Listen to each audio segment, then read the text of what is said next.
بلوچستان کے شہر خضدار کی فضا سوگوار ہے۔ شہر خضدار کے مشرق میں واقع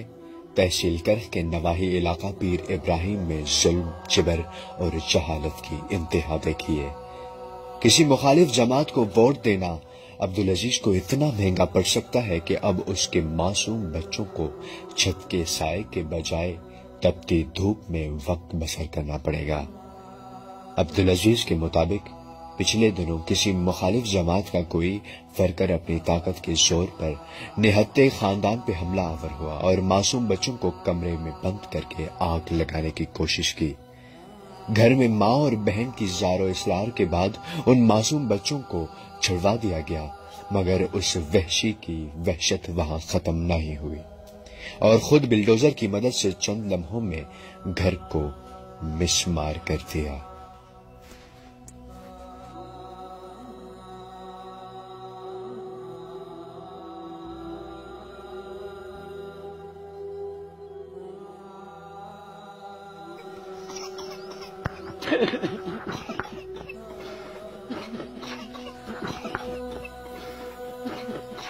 بس پہ ایف آر نے حساب کتاب حکمت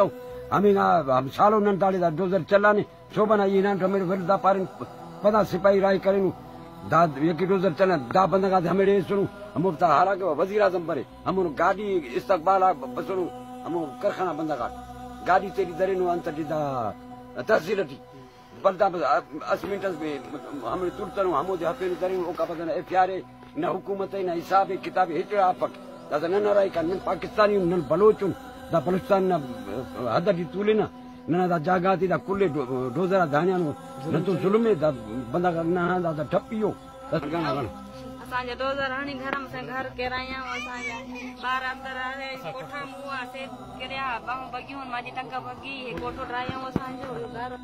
متاثر خاندان بے بسی کی عالم میں گھر مسمار ہونے کے بعد قریبی لیڈیز تھانے کا رخ کرتی ہے، مگر 72 گھنٹے گزرنے کے باوجود متاثر خاندان کی ایف آئی آر درج نہیں ہوتی۔ یہ پتہ نہیں کہ اس خاندان کو ضلعی انتظامیہ کی طرف سے انصاف ملتی ہے یا نہیں، مگر یہ طے ہے کہ طاقت کی بنیاد پر انسانیت کی دھجیاں اڑاتی گئی ہیں۔